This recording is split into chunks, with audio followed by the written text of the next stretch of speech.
Guys, nandito tayo ulit sa Barangay Masaganap, Handi, Bulacan.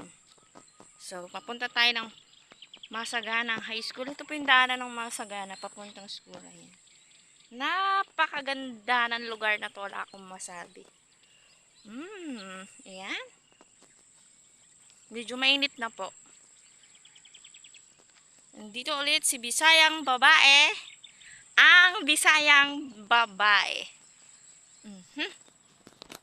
Tutur ko lang po kayo dito. Ayan. Ayan siya. Ayan. Ang napakagandang lugar na favorite kong daan na dinadaan. So, ayan. Kunti lang po dumadaan dito. Medyo naglalakad pa rin ako. Pinagpapatuloy ko pa rin yung aking exercise in the hallway. Ayan.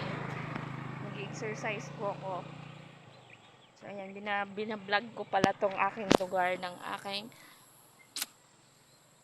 going to Masagana. I love it. Oh, ganda ng lugar na to. Wala akong masabi. Ayun po yung school ng Masagana. School.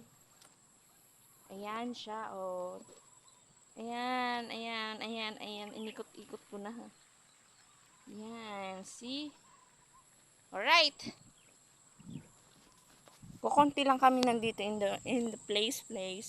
Parang meron dumadayo doon sa side ng aking motor. Iwan ko sino, di ko siya kalala. Kasama ko yata sa pag-exercise. So, ayan guys. So, ayan. Ang Bisayang babae, alam nyo ba yung parang ignorante sa isang lugar? Oy, inaamin ko talaga yon, ignorante talaga ako. Charot! Charot! Ayan. Medyo malayo na ako sa aking motor.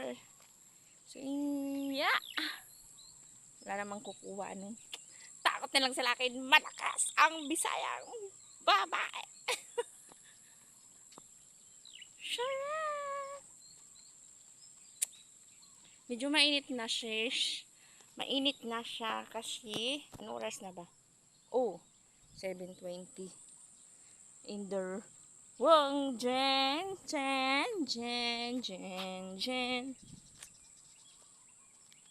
So, ayan, medyo basa na rin yung likod ko. Medyo nabawas-bawasan yung mga pats. Charot. Pats talaga. Ay, pats! So, ayan. Napakatahimik po dito. Pag Monday to Friday, so marami po ditong dumadaan. Kasi, daanan po ito ng papuntang school, high school, going to Masagana. Yan. And may exit din po papuntang Malolos, Plaridel, this one. May exit po. Ito po yung pinaka-shortcut na daanan.